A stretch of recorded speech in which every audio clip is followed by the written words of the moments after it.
This is the map of Tokyo's railway system, and you're gonna learn how to navigate through this jungle. The Japanese railway system can be very confusing. Visitors often find themselves lost in the station, not knowing which exit to take or what line to transfer to. I mean, look at this map of Shibuya Station. Oh, what a nightmare. But don't worry, we've got you covered. We're going to teach you the same method that the locals are using to navigate through these maze-like stations. All right, right off the bat, I'm gonna give it to you. The golden rule you need to follow throughout your whole entire railway experience. Here it is. Step 1, look for the train company. Step 2, look for the platform number.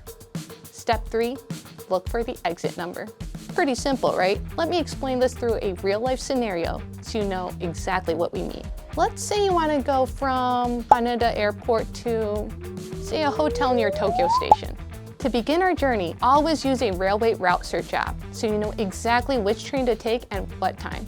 I recommend using Japan Travel, by the way. I think the results are more accurate than Google Maps. So enter your current location, your destination, and hit search. And let's say this is the route we want to follow. We'll start at Haneda Airport, take the Keikyu Airport line, get off at Shinagawa Station to transfer to the JR Yamanote line, then arrive at our final destination, Tokyo Station. That may seem a little confusing, but don't worry, we're going to go through this step by step.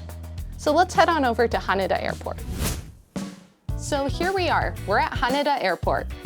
We'll begin with golden rule number 1, which was look for the train company. To find out which train company you need, go back to your app and look at this section. Right here it says Keikyu Airport Line, but this is where we run into the first trap. The company name is just Keikyu, not Keikyu Airport Line. Airport Line is the name of the line that's owned by Keikyu. Here's a list of train companies and their lines in Tokyo. You'll see we have the company name Keikyu and the line name Airport Line in the list. Familiarizing yourself with the company names beforehand will help you locate the company name faster. I'll put this in the description box. So since Keikyu is the company name for our first train, we'll follow step 1 and look for the word Keikyu. Here it is. Now continue following the Keikyu sign until you get to this. This is the ticket gate. Once you pass through, you'll be in the Keikyu zone. To go through the ticket gate, you'll need a Suica card or a physical ticket. I'll explain to you about Suicas later in the video. All right, and there you have it. You're done with step 1. Good job. Now we move on to step 2, and that is look for the platform number. Remember I said each company holds multiple lines? Well, your next step is going to the appropriate platform for the line you need to be on. Now, this is the tricky part. For example, in Shinjuku Station, when you go to the JR zone, JR is the company name here, they have 5 different lines and 16 platforms. It is so confusing. But don't worry, all you have to do is focus on the platform number. This is the key, guys.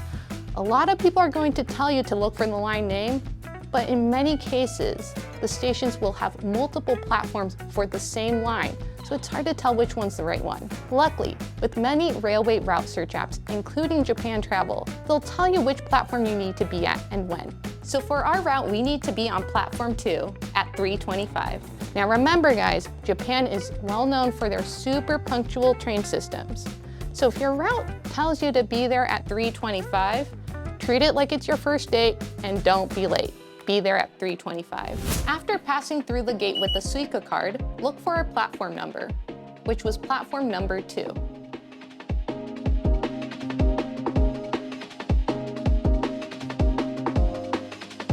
Once you arrive at the platform, there's always going to be a digital signage that will tell you when and which train will arrive at the platform. So make sure you ride the one that the route tells you, not the one before or not the one after, because those could be the Rapid Express, which skips some stops. This is actually a mistake locals make too, if they're not careful. Our train has arrived, so we get in, and immediately after getting in, it's always good to double check if your train will stop at your station. A lot of times there's going to be a display on top of the doors that shows where the train stops. So be sure to check that too. After riding the train for several minutes, we've arrived at Shinagawa Station. And congratulations, you're done with step 2. And now it's time to transfer to a different line that goes to our final destination, Tokyo Station. When there's transferring involved in your route, we actually have to repeat step 1 and step 2 for every transfer we do.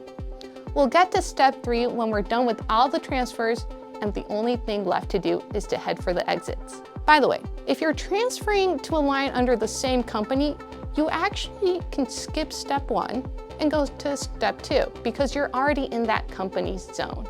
But if your next line is under a different company, you would need to repeat step 1 and step 2. In our case, we'll transfer to a different company. The first one was KQ, and then now we're going to JR. So let's repeat from step 1. Back to our route. We need to look for the keyword JR. Here it is.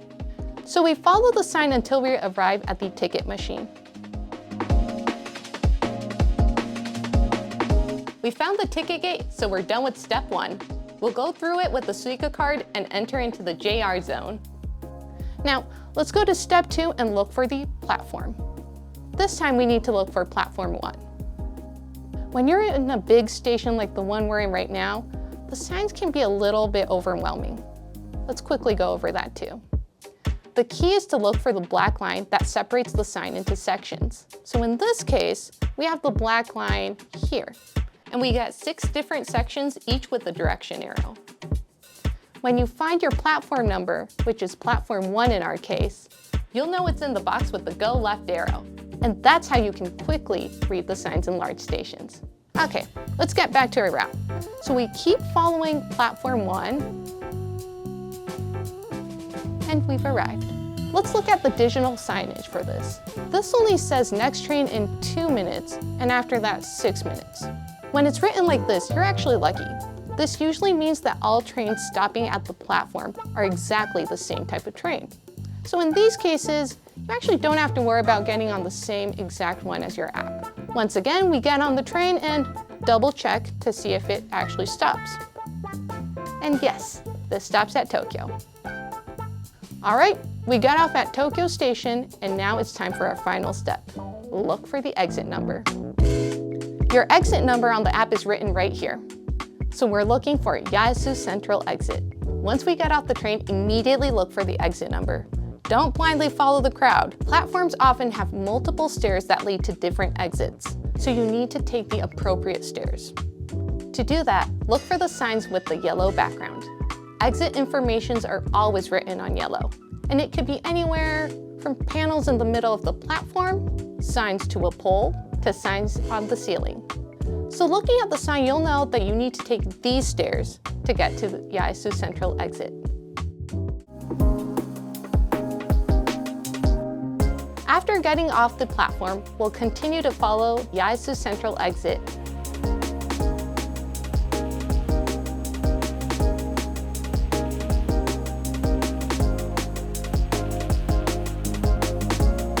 And finally, you've arrived at the proper exit.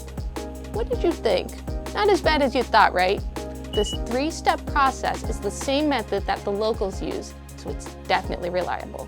Oh, and before we wrap up the video, we have to talk about Suica cards. You have the option of using a Suica card or getting a physical ticket every time you ride the train. Suica cards are prepaid cards that you can use not only for trains, but also at convenience stores and even vending machines. So they are super handy to have. We definitely recommend getting yourself a Suica card at the very beginning of your trip. This is because with a physical ticket, there are so many additional rules you have to follow, like choosing the right ticket gate because not all of them accept physical tickets, or knowing when to retrieve your ticket after feeding it to the gates. So keep it simple and go with the Suica card. There's a special type of Suica card that's made for foreign tourists called the Welcome Suica card. Don't forget to get yourself one immediately after arriving at the airport, because they only sell it at the Haneda Airport and Narita Airport. All right, that's it for today. I hope you enjoy your time in Japan, and I wish you good luck using the Japanese trains. If you enjoyed this video, don't forget to subscribe, and I'll catch you in the next one.